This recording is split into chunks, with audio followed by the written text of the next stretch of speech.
Thanks, guys. Since I'm one of the closing speakers, I think we should all take a moment to give these guys a round of applause for putting together such an awesome group. Yeah?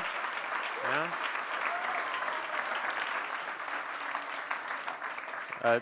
Seriously, I'm very anti-conference, and this is one of the few conferences I recommend per year, so thanks. Real quick, big disclaimer, I've got lots of charts, lots of data in this. I love presenting real data. Unfortunately, since HubSpot went public, our legal department seriously advised me not to do that this time.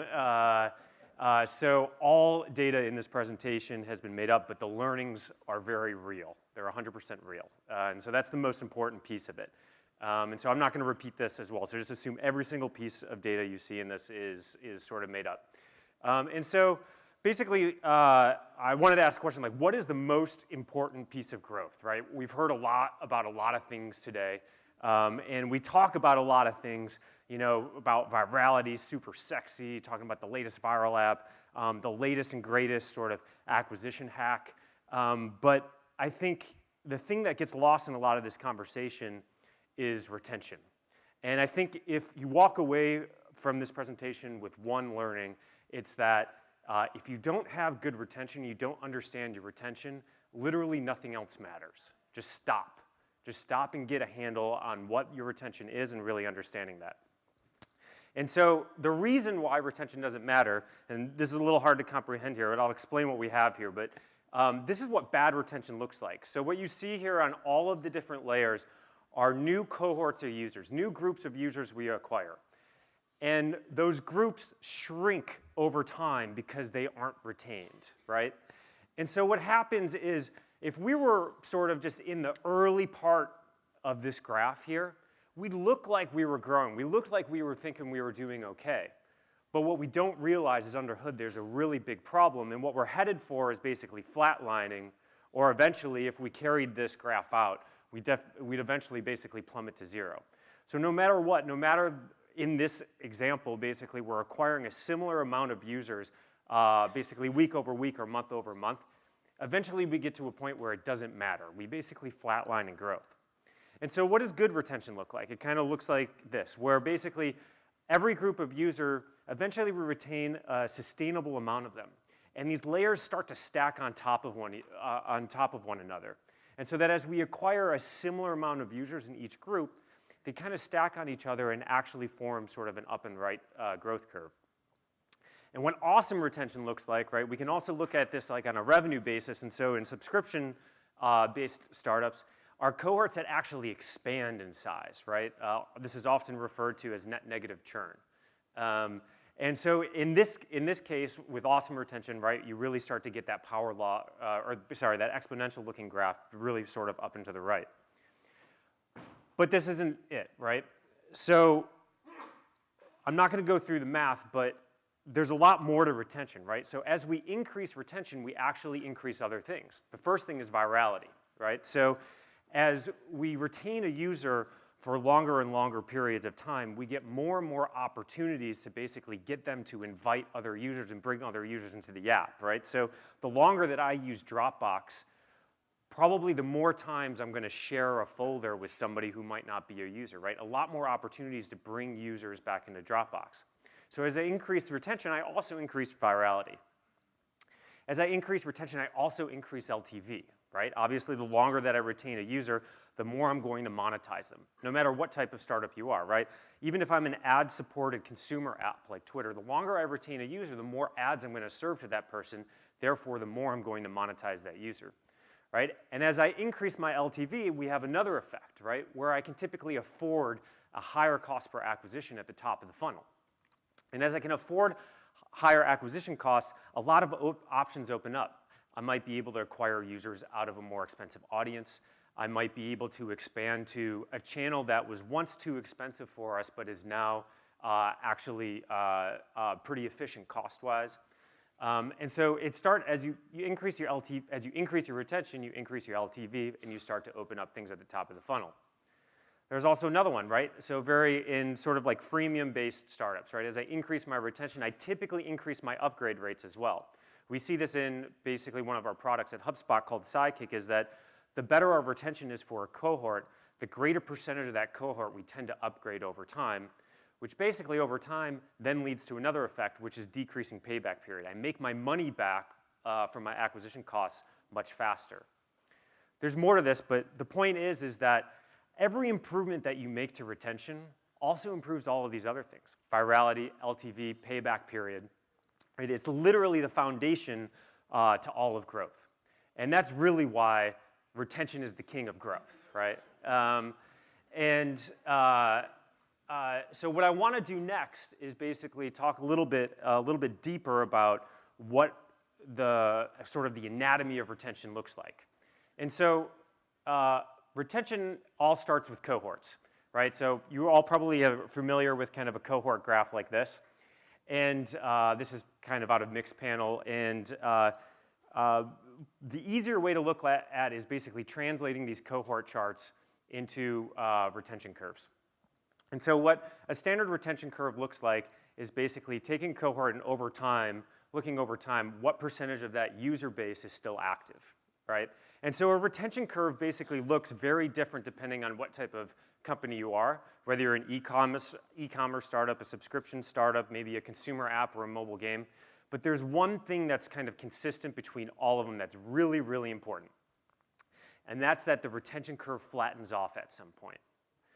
A good retention curve always flattens off at some point. Sometimes that happens really quickly, sometimes that happens sort of longer out, but really bad retention curves are ones that basically eventually end up trending to zero. It might take a while to trend to zero, but if it's trending towards zero, that basically means that at some point in your company's lifetime, you will end up just starting to churn through all of your users, and your growth curve will look like that very first graph that I showed, where it'll eventually flatten off and start to decrease. And so looking at these retention curves, right, is the first step to understanding, but we really need to sort of break it down into pieces, because there's different pieces of these curves and we need to treat them all differently, and how we optimize them is all very different as well. So the first part of retention is basically this first little sliver that you see here. We call it week 1 retention for some of the products that we work on, but depending on your product, it might be day 1 retention, month 1 retention. That time frame might be a little bit different. But this is really kind of your user's first experience, and the purpose basically in this piece of the curve is all about how you get your users to experience that core value as quickly as possible.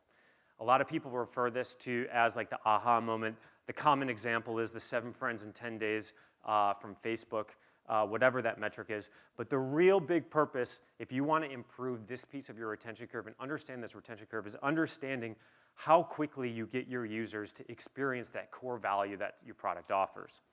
This differs a little bit from sort of the next section of retention, and we kind of call this mid-term retention. So after you kind of get them to experience that core value really quickly for that first time, they sort of enter this second part, where you need to get users to create habits around that core value. And I see a lot of mistakes around this. A lot of people assume, well, if I get my users to understand that core value, right, and experience that core value, it's so great that they're just going to continue using my app. And that's a really big mistake, right? Because one of the hardest things to change is obviously user behavior and human behavior. And so a big part of this stage is how you get people to kind of rewire their brains, build those habits, really build in that repetition so that they continue to experience that core value. And then the third section is basically long-term retention. After they get through this sort of midterm retention part, it's about how do you retain them over time? How do you get this curve to flatten? That's all about how do you get your users to experience this core value as often as possible. So even if you get them to experience that core value really quickly, and then you build in repetition and get them to rewire their brains and start to build habits around it, you still, over a very long period of time, need to figure out how you get that core value in them, or get that core value in front of them as often as possible, right? And one of my favorite charts, right, which I don't have here, is one from Phil Libin, the CEO of Evernote, where he shows a retention curve of Evernote from 4 years ago. And he shows this flat line for 4 years straight. That's because Evernote really worked hard on how they get that core value in front of their users over and over and over again. The job is sort of never done. And so as we start thinking about how do we improve and increase retention, because it is the most important element to growth, there are really kind of two fundamental ways we can think about how we influence these retention curves as we approach our optimization efforts. The first is obviously we can shift this retention curve up, right? That's obvious, a very drastic improvement in retention. And typically, the things that lead to shifting the curve up are two main things. You build new core features into the product. However, this is extremely dangerous, right? Because we can trick ourselves into thinking that more product features are just going to help us increase retention, when in a lot of cases it's actually the reverse. It makes your product more complicated, harder to understand, harder to get users to experience and understand that core value really quickly. But it does happen a lot. Sometimes you can build new core features and it helps shift that curve up. The second way is actually improving week one retention. And we're going to talk a little bit more about this, because even though week one retention is that small little sliver, or that initial retention is that small little sliver up front, it actually has one of the biggest impacts on your retention over time, right? Because typically improvements that you make in week one retention cascade throughout the entire retention curve. The more people you get to experience that core value really quickly, they tend to retain throughout the whole thing. The second way that we can improve this retention curve is obviously we can slow the curve down. We can slow the decrease down, or we can flatten it off. If it's kind of trending towards zero, we can look to strategies on how to flatten this off. And this typically happens from one of four main buckets, right? We can refine current features. We can make them easier to understand. We can get them in front of our users more often. We can sort of build that repetition around it. We can build in what I call sort of retention hooks, right? LinkedIn is sort of the master at this, right? It's building in features specifically in the product that give users reasons to basically reach out and send notifications to other users to bring them back into the product, right? So in LinkedIn's case, it's all about endorsements and reviews and like the skills feature, right? They're very good at this. The third is product quality. So just the overall quality, number of bugs, and number of things in your product. We've seen basically, and customer support is sort of included in this. Obviously, the higher that quality, typically we see this kind of slow and flatten off this curve. And then the fourth bucket is resurrecting, right? So out of a cohort of users who might have used the product for a little bit, then churned, how do you kind of bring them back alive? This comes more and more important as sort of your startup grows bigger and bigger, and the possibility, the dormant bucket, the bucket of people that you can possibly resurrect becomes bigger and bigger. So now we talk a little bit about this. I want to kind of walk through some of the work that we've been doing at HubSpot and give kind of some examples in a case study. And so the product I'm going to talk a little bit about is called SIDEKICK. This is one of our new tools. It's a freemium tool, kind of like a Dropbox or an Evernote. The product is pretty simple. It basically attaches to your email, whether you're using Gmail, Outlook, or Apple Mail. And it basically gives you what we like to call superpowers, special features like pulling in people's social information from the contacts you're emailing, lets you see who opens and clicks on your emails, lets you schedule emails in the future. Very powerful if you're in like a sales or a BD or like kind of like a PR role. But the product is really simple. Basically, I sign up, I install the Chrome extension or the Outlook plugin, depending on what client you're using, and then you basically just start using your email, and it kind of sits in the background and provides these features for you. And so sometime last year, basically, we were starting to increase the number of users we were acquiring by quite a bit. And so we really wanted to be careful, and we started to look at our retention curves, and we noticed two problems, right? The first thing was, as newer cohorts, we saw that over time, week one retention was decreasing for us. And we were pretty nervous about that. The second thing that we looked at was that it took a really long time, but our retention curves were actually trending towards zero. And even though it took a really long time, we felt like we needed to basically address that and feel like to see if we could sort of fix it. And so we chose to really work on two areas. Week one retention and basically long-term retention, that sort of tail of the curve. I don't have time to go through both, but the following of what we did is all about some of the strategies we use to improve week one retention. And so what we did is we followed our growth process. If you're not familiar with our growth process, this is what I gave a presentation on last year at this exact conference. There's a link in this deck, which will be online after this. But it basically looks like this. And so the early part of our growth process is all about how do we basically find levers? How do we identify really high impact areas to work on? We set some goals around them, and then we start exploring the data. So we've already found our high impact areas, and we started setting some goals. And so this next step was really, how do we explore the data and really start to basically break down this week 1 retention to a point that we can think about it in actionable pieces. Because we can't just sit there and basically say, okay, let's come up with a bunch of ideas on how to improve week 1 retention. We actually have to understand what the inputs are to this output of week 1 retention that we're actually trying to improve, right? And so how did we go about to do that? The first thing we did is we segmented like hell, right? We took those retention curves and segmented them by a bunch of different factors, whether it was the acquisition source, the email client they were using, the persona they were, the type of email. We looked at all of these different segmentations to see how the retention curves looked differently, how users were behaving based on these different attributes. So we found a bunch of different things, but this is one example. One of our findings was that we looked at, the blue line is basically people who signed up with corporate domains, corporate emails. The green line is people who signed up with Gmail or other free mail.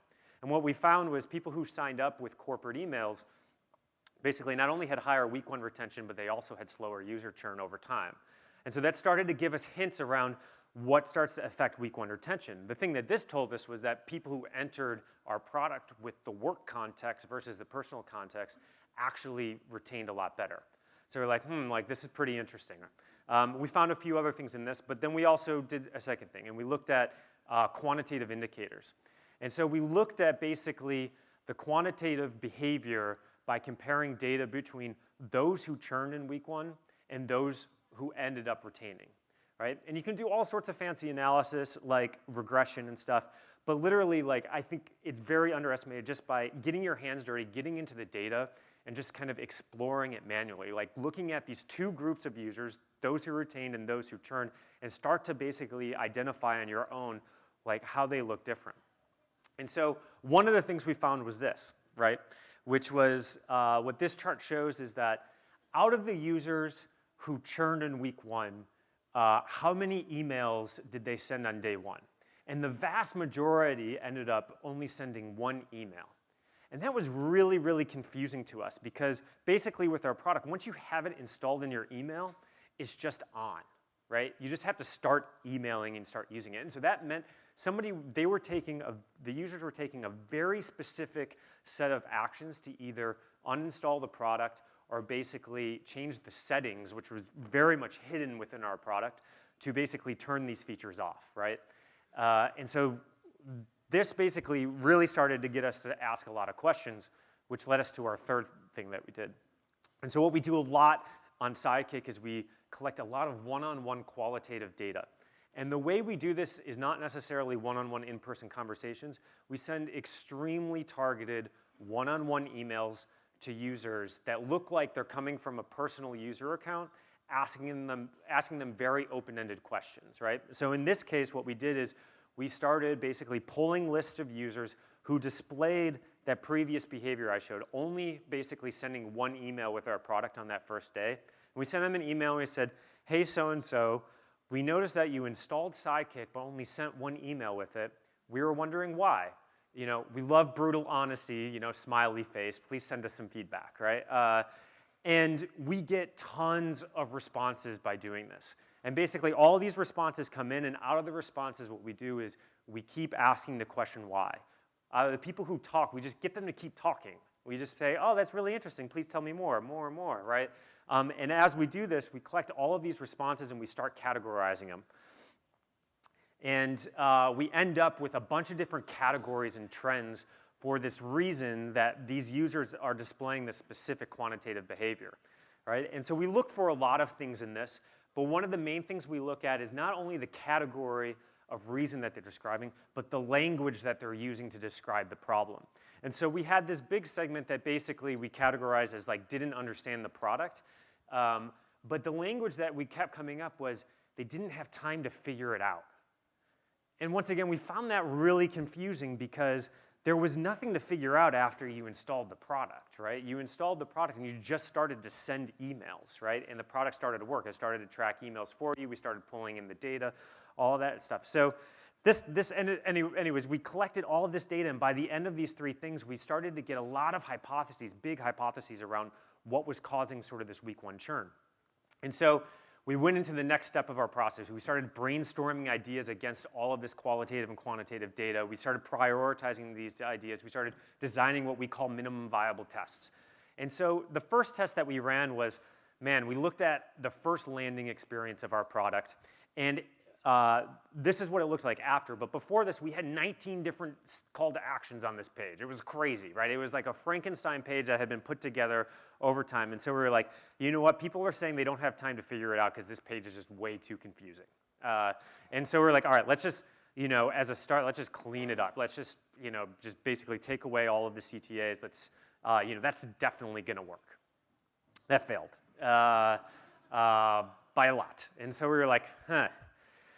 Okay, you know what it is. It's because we need to basically explain what this is going to look like after they start using the product a little bit more. And so what we did is we added a bunch of different sort of example notifications in there of like what would appear there, along with tooltips explaining sort of the different use cases behind each one. And we're like, oh man, this is definitely going to work. And that one failed. It did not improve retention. So we're like, okay. Maybe they just need a deeper, more education. And so we threw up videos sort of explaining the product. That failed. Anyways, 11 experiments later, all failed along this major hypothesis. We basically took a step back and we were like, all right, like this, it sounds like we're going down the majorly the wrong hypothesis here. And so we revisited 2 steps in our process, basically all of the learnings that we had gathered from all of our experience, as well as all of the data that we had collected in the exploration data. And we were looking at all of the learnings, describing like how people responded to all of these experiments and the language that they were using. And basically what we did is we came up with this hypothesis of like, was that it was not about the landing experience. It wasn't about improving the landing experience. It was the entire experience itself, meaning we were advertising a product about your email on the landing page. We had you install the product within your email, and then your first experience was basically this web page within a web application. And we were like, oh. We were like, in hindsight, that's really obvious, right? So to test this hypothesis, we didn't redesign the whole experience. We didn't do anything. Literally, after they installed the product, we showed them this. We said, you've successfully set up Sidekick. Head over to your inbox to start sending emails. We didn't let them into the web application. We actually discouraged them to go to the web application, right? Like, sounds crazy, right? We're like, no way this is going to work. That one. That actually improved our retention. And so now we had really quickly validated this new hypothesis around week 1 retention, around it's not about explaining the thing within the web application, it's about not even sending them to the web application as a whole, right? And so we started rethinking the entire experience based on this major hypothesis. And we ran about 68 more experiments, and the end result was this. Basically, 2 really positive things was that as we started to make improvements, our more recent cohorts shifted up. We saw the week 1 improvements. Those week 1 improvements were cascading throughout our retention. And then some of the long-term retention stuff, which I haven't talked about, also flattened these cohorts off. And so a lot of big wins. And so what were the strategies that we did to basically attack this? The first was that we separated, we started thinking about the new user experience almost as its own like separate application, right? And this is pretty common now, sort of in hindsight, right? So like when you sign up for Pinterest, you actually receive a like when you sign up for something like Twitter or Facebook, the experience looks totally different than the main application. It almost looks and feels like a completely separate application because that experience is very specifically designed to basically get users towards a very specific set of actions, right? And so we started thinking about this week 1 retention, this segment of our retention curve, almost as its own separate application. The second thing that we did is that we segmented based on persona. And you can segment in a bunch of different ways, right? In the Pinterest example, you actually receive a very different experience if you sign up and you're a male versus a female. which makes very much sense, right? They used to have this problem where a bunch of males would sign up, and since it was such a female-heavy audience, they saw all this female-oriented content, and of course, they churned right away. And so for us, it wasn't about male versus female. That wasn't the segmentation that worked for us. It was more based on persona, whether you were a salesperson or a marketer or in a different functional role, because no matter what, they all use the same feature set, but they use it in very different ways, and we needed to use very different language to explain how this all worked to them. The third thing we did was that first thing that I hinted at, is that we played around with how we switched the user context from personal to work, right? And we tested everything from basically just simple language changes to if they signed up for a Gmail account, we forced them to enter their work account, to basically sort of softer sells and everything sort of on that spectrum.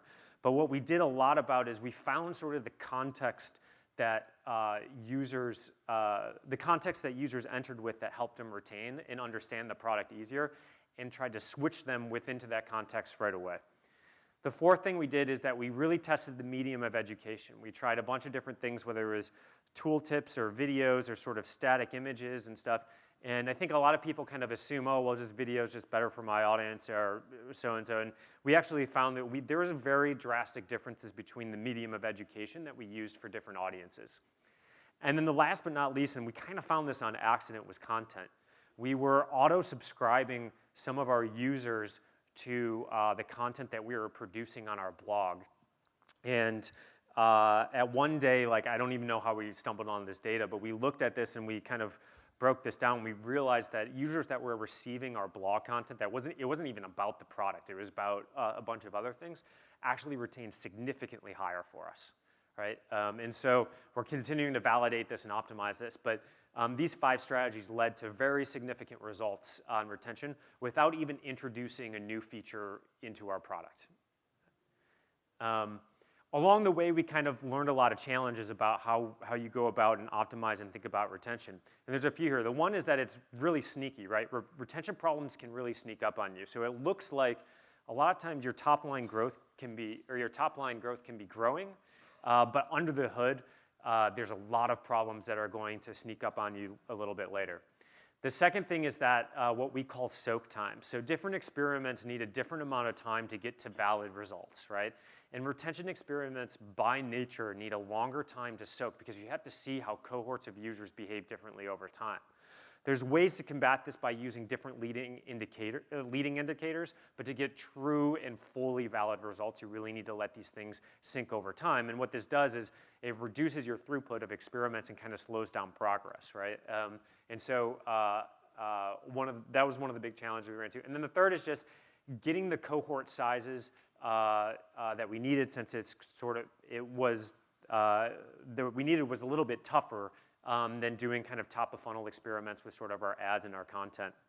But we eventually sort of battled through these 3 things. That's it. Special thank you to Senior PM on our team that did a lot of the hard work behind this. He's here in the audience, and both of us will be happy to answer questions afterwards if you like about this or anything else we do on growth sort of at HubSpot. If you're interested in diving more into retention stuff, my website at the top, Jamie Quint, who spoke today, has a couple really good resources and models on retention, and David Skock from Matrix Partners also has a bunch of good stuff on his blog as well. So.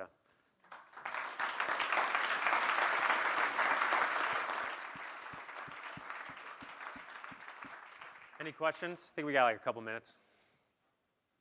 1 minute. Back there. Yeah, hi Brian.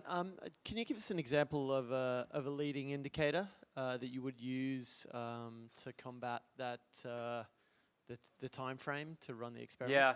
So like in our example, do you remember that graph that I showed you that said like 80% of people were only sending 1 email with our product on their first day, right? So if we really believed that was like a leading indicator to whether a user was going to retain or not, we might basically look at how an experiment affected that piece, like how many emails they tracked within that first day, right? So group A, variant A actually only had 60% of the users send 1 tracked email versus the control, which had 80%. We would basically say, we really think that experiment is gonna win in the long run, right? So it really actually, the leading indicators comes back to that data exploration stage to say basically what are the usage and data behaviors that differ between the audience, the group of users that ended up retaining, and the group of users that ended up churning within whatever time period that you're looking at. So that would be one example.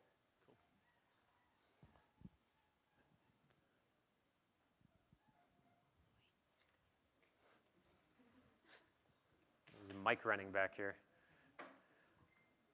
Hi there. Yeah. Just wondering, what is your actual definition for the Sidekick app of a churned user? Like, how do you actually define that? It comes back to how we define an active user. Yeah. So basically, the way that we really think about defining active users as making sure that we are delivering value to our users. And so the way that we do that on Sidekick is there's a few different actions that you can take within the product. An example of one is that you track one of your emails with the product installed. That would if you do that at least once within a week time frame, we would qualify you as a weekly active user. Obviously, the inverse of that is churn, right? Like if you do that 1 week and then don't do that the second week, we would count you as a churned user. Gotcha. So it's based on some activity within a certain amount of time. Yeah, yeah. Picking those activities is very key. Yeah.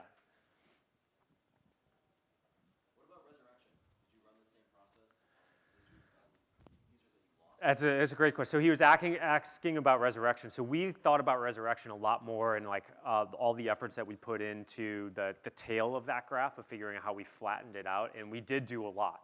We did a lot there, which was we ran this same exact process.